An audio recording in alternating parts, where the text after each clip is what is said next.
Hello बच्चों, हाय आई पूर्वी on behalf of personal tutor channel. आज हम लोग कक्षा 7 दूरवा भाग 2 का 9वां पाठ विश्वेश्वरैया पढ़ने वाले हैं। तो बच्चों चलो शुरू करते हैं पाठ। आकाश में अंधेरा छाया हुआ था। बादल आकाश में मंडराते हुए एक दूसरे से टकरा जाते तो बिजली चमक उठती और गर्जन होती। फिर मूसलाधार वर्षा होने लगी। कुछ ही देर में गड्ढे और नालियां पानी से भर गई। 6 वर्षीय विश्वेश्वरैया अपने घर के बरामदे में खड़ा इस दृश्य को निहार रहा था।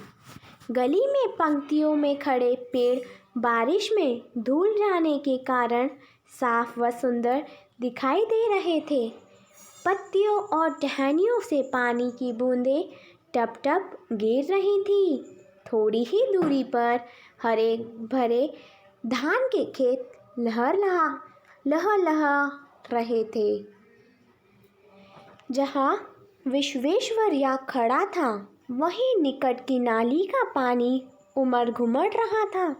उसमें भंवर भी उठ रहे थे। उसने एक जलप्रपात का रूप धारण कर लिया था। वह एक बहुत ही बड़े पत्थर को अपने साथ बहा कर ले जा रहा था, जिससे उसकी शक्ति का प्रदर्शन होता था। विश्वेश्वरैया ने हवा और सूर्य की शक्ति को भी देखा था। सामूहिक रूप से वे प्रकृति की असीम शक्ति की ओर संकेत कर रहे थे। प्राकृतिक शक्ति है। इस प्रकृति के बारे में सब कुछ जानना चाहिए। वह छोटा सा लड़का बुदबुदाया। फिर उसने थोड़ी दूरी पर निर्भीकता से मूसलाधार वर्षा में खड़ी एक आकृति को ताड़पत्र की छतरी हाथ में लिए देखा। वह उसे तुरंत पहचान गया। उसके कपड़े फटे हुए थे। वह कमज़ोर और भूखी लग रही थी।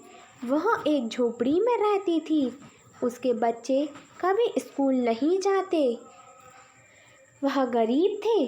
विश्वेश्वरैया ने सोचा, वह इतनी गरीब क्यों है? उन्होंने बड़ी गंभीरता से प्रकृति और गरीबी के कारण के बारे में जानने का प्रयास किया। वह परिवार के बड़ों से इन बातों का उत्तर जानना चाहते थे। वह अपने अध्यापकों से भी जिरह करते। वह उनसे प्रकृति के बारे में पूछते। ऊर्जा के कौन से प्रचलित स्रोत है? कैसे इस ऊर्जा को पकड़कर इस्तेमाल में लाया जा सकता है? वह यह भी पूछते कि आखिर इतने लोग गरीब क्यों हैं?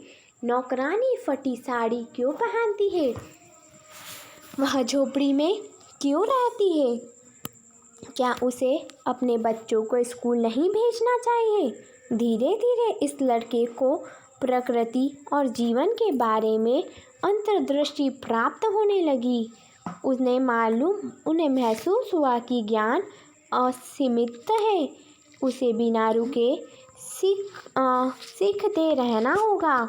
अतः उन्हें उन प्रश्नों के उत्तर मिल सकते हैं जो उन्होंने उठाए थे।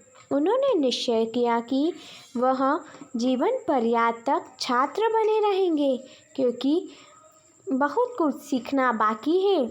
इसी संकल्प में उनकी महानता की कुंजी थी।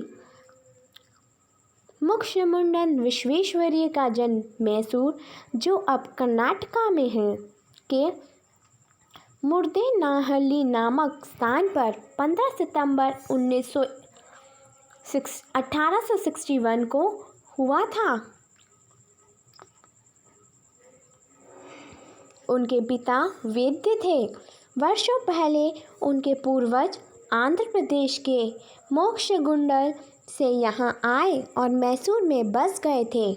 2 वर्ष की आयु में से ही उनका परिचय रामायण, महाभारत और पंचतंत्र की कहानियों से हो गया था।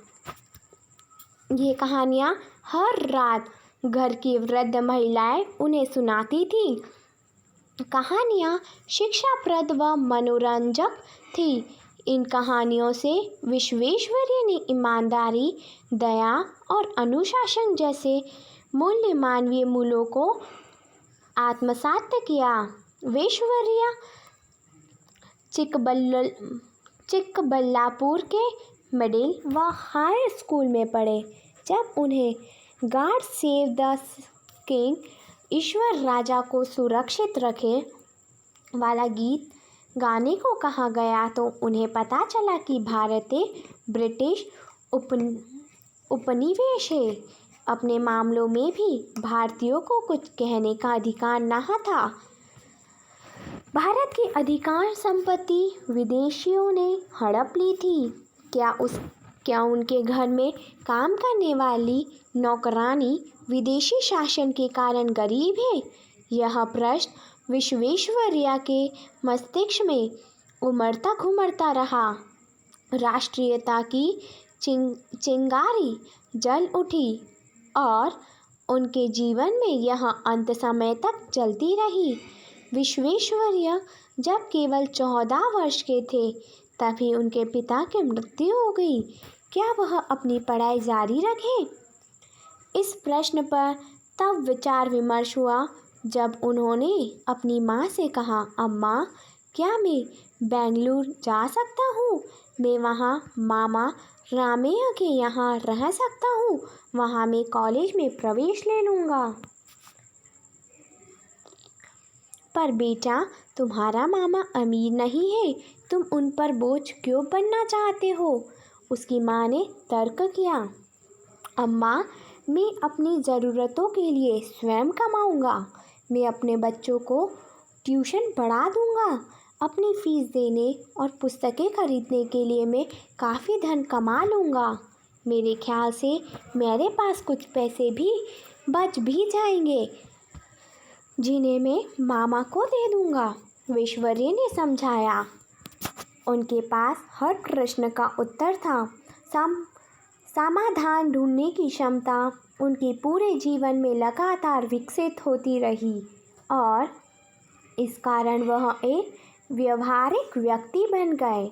वह उनके जीवन का सार था और उनका संदेश था, पहले जानो फिर करो। बड़े होकर यही विश्वेश्वरैया एक महान इंजीनियर बने। आई होप बच्चों कि ये पाठ आपको समझ में आ गया होगा। अगर आपको इस पाठ से कोई भी दिक्कत है तो मुझे जल्दी से कमेंट करके बताएं। Thank you. Have a nice day.